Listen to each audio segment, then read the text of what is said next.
केकिकण्ठौघनीलं सुरवरविलसद्विप्रपादब्जचिह्नं सौभाग्यं पीतवस्त्रं सरसिजनयनं सर्वदा सुप्रसन्नं पाणौ नाराचचापं कपिनिकरयुतं बन्धुना सेव्यमानम् नौमीद्यं जानकीशं रघुवरमनिशं पुष्पकारूढरामम् केकी कंठाभनीलम। केकी अर्थात मोर। मोर के कंठ की आभा के समान नील वर्ण वाली, देवताओं में श्रेष्ठ ब्राह्मण भृगु जी के चरण कमल के चिन्ह से सुशोभित सुरवर विलसत विप्रपादाब्ज चिन्हम, शोभायमान पीतांबर धारण करने वाले, कमल के समान नेत्रों वाली, सदैव प्रसन्न मुद्रा में रहने वाले, हाथों में धनुष और बाण धारण करने वाले, वानर सेना से युक्त भाई लक्ष्मण जी से सेवित, स्तुति किए जाने योग्य श्री जानकी जी के पति, रघुकुल श्रेष्ठ पुष्पक विमान पर विराजित श्री रामचंद्र जी को मैं साष्टांग नमन करता हूँ। कौशलेन्द्र पद कंज मंजुलौ कोमलावज महेश वंदितौ जानकी कर सरोज लालितौ चिंतकस्य मन भंग संगिनौ। कौशलेन्द्र पद कंज मंजुलौ, कौशलपुरी के स्वामी श्री रामचंद्र जी के सुंदर सुकोमल चरण कमल, जिनकी ब्रह्मा जी और शिव जी वंदना करते, श्री जानकी जी के कर कमलों द्वारा पूजनीय और चिंतन करने वालों का मन रूपी अमर उनका मन रूपी जो भ्रमर है, भौरा है, मन भृंग संगिनो, मन रूपी भ्रमर सदा उन चरण कमलों में बसा रहता है। कुंद इंदुदर गौर सुंदरम अंबिकापतिमभीष्ट सिद्धिदम कारुणिक कलकंजलोचनम नौमि शंकरमनंगमोचनम। कुंद के फूल, चंद्रमा और शंख के समान सुंदर गौर वर्ण, जगत जननी पार्वती जी के पति भगवान शिव, जो मनवांछित फल को देने वाले हैं, दीन दुखियों पर सदा दया करने वाले, सुंदर कमल के समान नेत्र वाले, कामदेव से मुक्त करने वाले, कल्याणकारी श्री शंकर जी को मैं नमन करता हूँ। ओम नमः शिवाय। और यह सब नमन करते हुए अब मैं प्रवेश करता हूँ उत्तरकांड के 18वें सर्ग में। भवताम समेषां श्रीमद् वाल्मीकि रामायण पारायणोपक्रमे हार्दं स्वागतम् अभिनंदनं च। इदानीं उत्तरकांडस्य 18 सर्गः आरभ्यते। इस सर्ग में रावण द्वारा मरुत की पराजय तथा इंद्र आदि देवताओं का मयूर आदि पक्षियों को वरदान देना, यह सब वर्णित है। प्रविष्टायां हुताशं तु वेदवत्यां सरावणः पुष्पकं तु समारुह्य परिचक्राम मेदिनीम्। अगस्त्य जी कहते हैं, रघुनंदन, वेदवती के अग्नि में प्रवेश कर जाने पर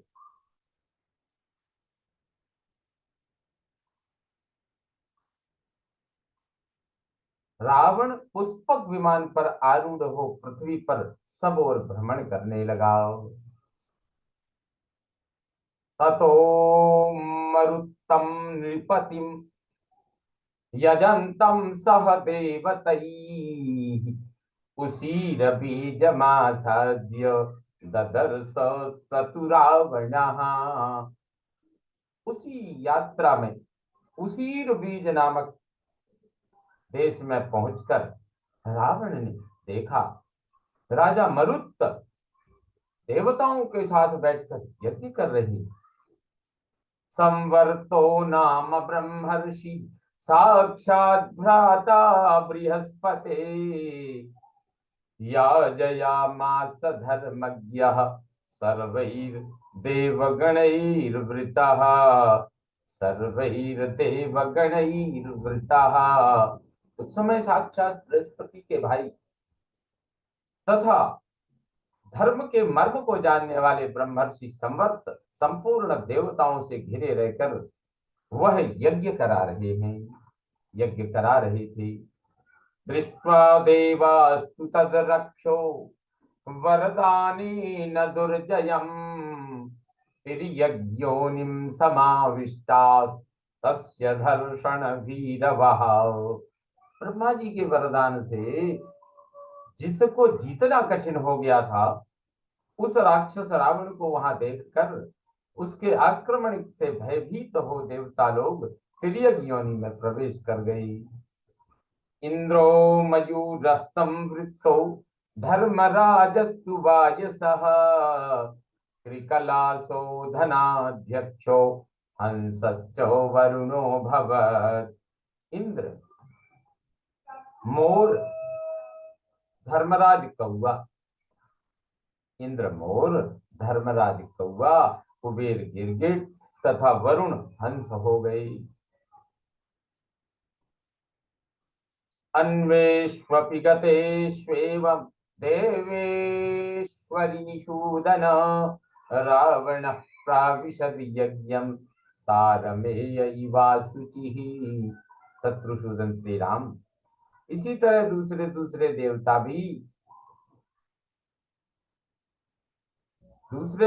देवता भी जब विभिन्न रूपों में स्थित हो गए, तब रावण ने उस यज्ञ मंडप में प्रवेश किया, मानो कोई अपवित्र कुत्ता वहां आ गया हो।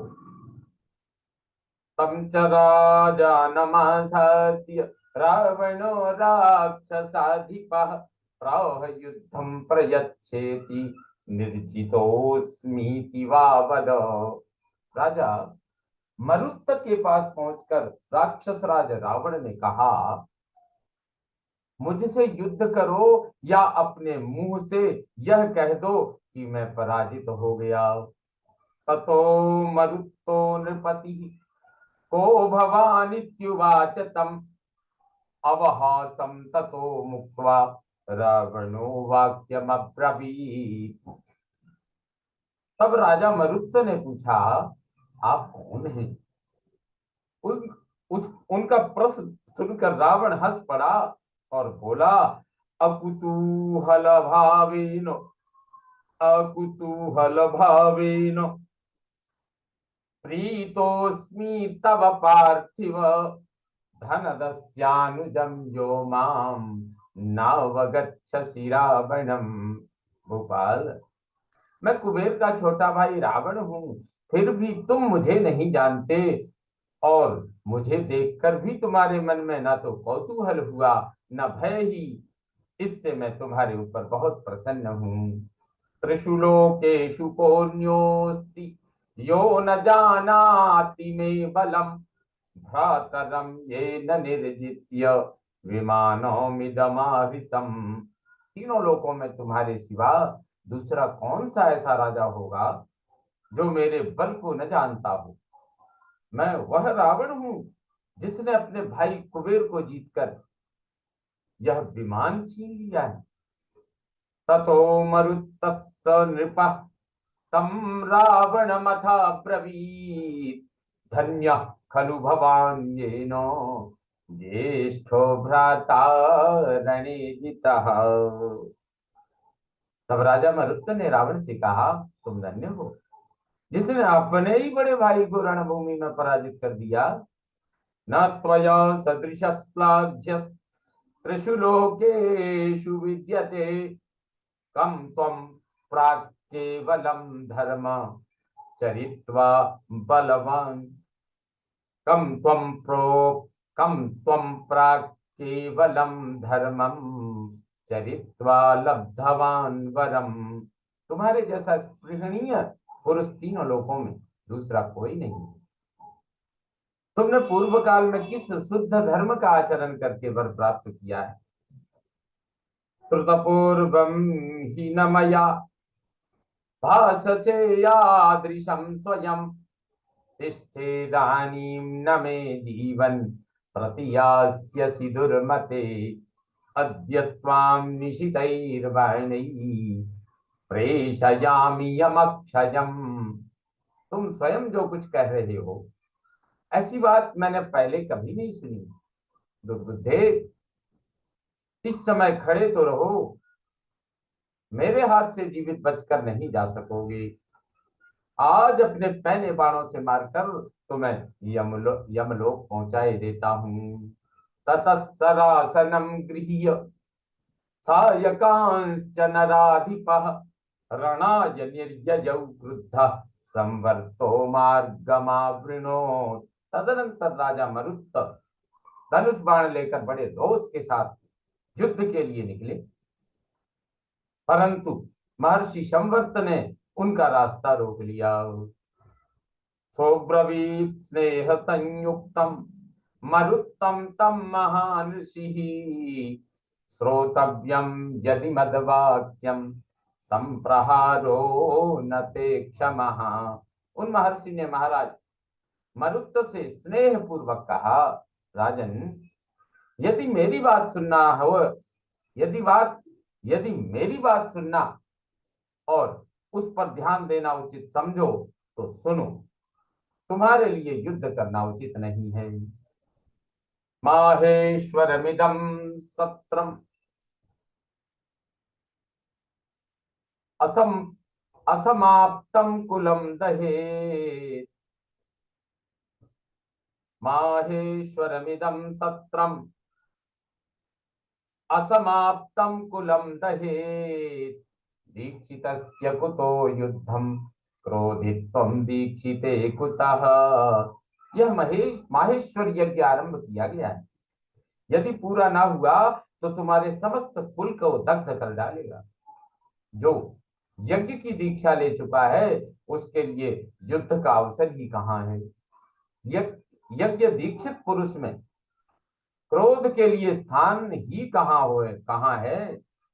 संशयश्च जये नित्यम राक्षसश्च सुदुर्जयः स निवृत्तो गुरोर्वाक्यान् मरुत्तः पृथिवीपतिः विसृज्य ससरं चापं स्वस्थो मखमुखो भवत्। युद्ध में किसकी विजय होगी, इस प्रश्न को लेकर सदा संशय ही बना रहता है। उधर वह राक्षस अत्यंत दुर्जय है। अपने आचार्य के इस कथन से पृथ्वीपति मरुत युद्ध से निवृत्त हो गए। उन्होंने धनुष बाण त्याग दिया और स्वस्थ भाव से वे यज्ञ के लिए उन्मुख हो गए। ततस्तम निर्जितम मत्वा घोषयामास वै शुकः रावणो जयतीत्युच्चैर् हर्षान्नादं विमुक्तवान्। तब उन्हें पराजित हुआ मानकर शुक ने यह घोषणा दी कि महाराज रावण की विजय हुई, और वह बड़े हर्ष के साथ उच्च स्वर से सिंहनाद करने लगे।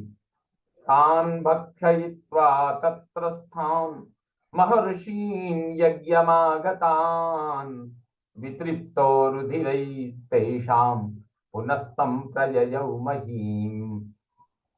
उस यज्ञ में आकर बैठे हुए महर्षियों को खाकर उनके रक्त से पूर्णतः तृप्त हो रावण फिर पृथ्वी पर विचरने लगा।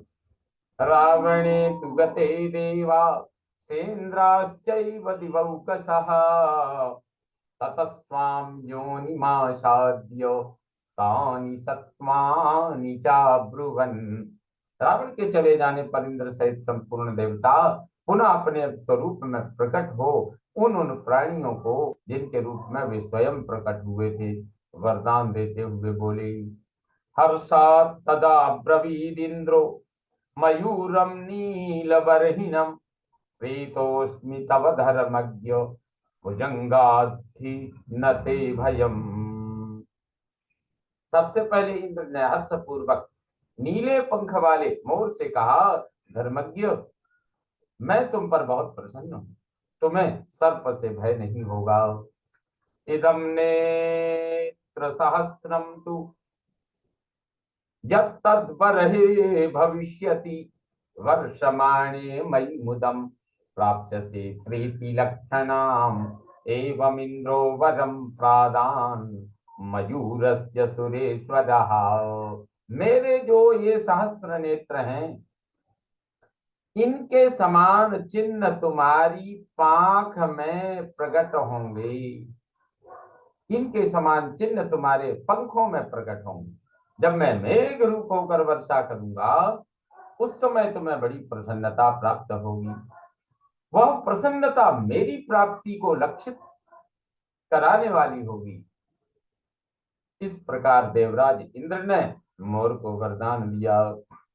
नीला किल पुरावरः मयूराणाम नराधिप, सुराधिपात् वरम प्राप्य गतौ सर्वेपि बर्हिणः। नरेश्वर श्री राम, इस वरदान के पहले मोरों के पंख केवल नीले रंग के होते थे। देवराज से उक्त वर पाकर सब मयूर वहां से चले गए। धर्मराजो ब्रवीद राम प्राग्वंशे वाय संप्रति, पक्षिस्तवास्मि सुप्रीतः प्रीतस्य वचनम शृणु। श्री राम, तदनंतर धर्मराज ने प्राग वंश की छत पर बैठे हुए कौवे से कहा, पक्षी, मैं तुम पर बहुत प्रसन्न हूं, प्रसन्न होकर जो कुछ कहता हूं मेरे इस वचन को सुनो। यहाँ प्राग वंश की छत पर बैठे हुए का अर्थ किया गया है, यज्ञशाला के पूर्व भाग में यजमान और उसकी पत्नी आदि के ठहरने के लिए बने हुए गृह को प्राग वंश कहते हैं। यह घर हबीब गृह के पूर्व की ओर होता है। तो ऐसे प्रागवंश की छत पर बैठे हुए कौवे से कहा, तो प्रागवंश का यह अर्थ यहाँ किया गया है। यथान्ये विविधैरोगै प्रीड्यन्ते प्राणिनो मया, तेन ते प्रभविष्यन्ति मयि प्रीतेन संशयः। जैसे दूसरे प्राणियों को मैं नाना प्रकार के रोगों द्वारा पीड़ित करता हूँ, वे रोग मेरी प्रसन्नता के कारण तुम पर अपना प्रभाव नहीं डाल सकेंगे, इसमें संशय नहीं है। मृत्युस्ते भयम नास्ति मृत्युस्ते भयम नास्ति वरान मम विहंगम, यावत् त्वां न वधिष्यन्ति नरास्तावत् भविष्यसि। विहंगम, मेरे वरदान से तुम्हें मृत्यु का भय नहीं होगा। जब तक मनुष्य आदि प्राणी तुम्हारा वध नहीं करेंगे, तब तक तुम जीवित रहोगे। ये च मद विषयस्था वै, ये च मद विषयस्था वै मानवा क्षुधयार्दिताः, त्वयि भुक्तेषु तृप्तास्ते भविष्यन्ति स बान्धवाः। मेरे राज्य यमलोक में स्थित रहकर जो मानव भूख से पीड़ित हैं, उनके पुत्र आदि इस भूतल पर जब तुम्हें भोजन करावेंगे, तब वे बंधु बांधवों सहित परम तृप्त होंगे। वरुणस्त्वब्रवीत् धंसम् गंगातोय विचारिणम्, श्रूयतां प्रीति संयुक्तम वचः पत्र रथेश्वर। तत्पश्चात वरुण ने गंगा जी के जल में विचरने वाले हंस को संबोधित करके कहा, पक्षीराज, मेरा प्रेम पूर्ण वचन सुनो।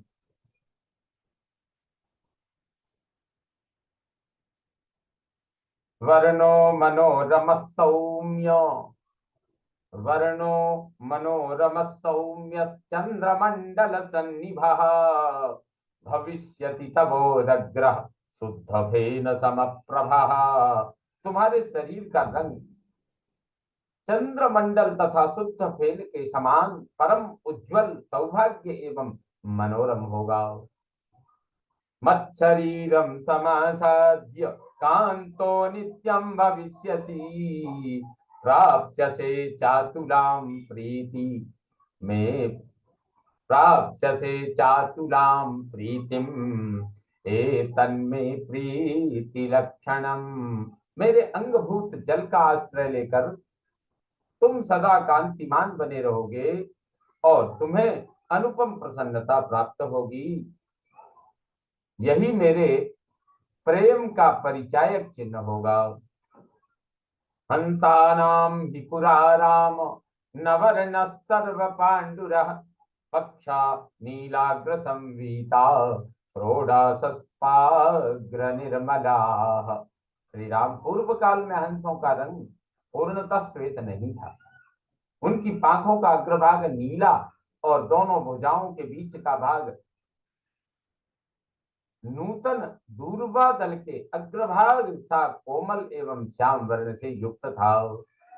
अथ ब्रवीद् वै श्रवणः कृकलासं गिरौ स्थितं हैरण्यं संप्रयच्छामि वर्णं प्रीतस्तवाप्यहम्। तदनंतर विश्रवा के पुत्र कुबेर ने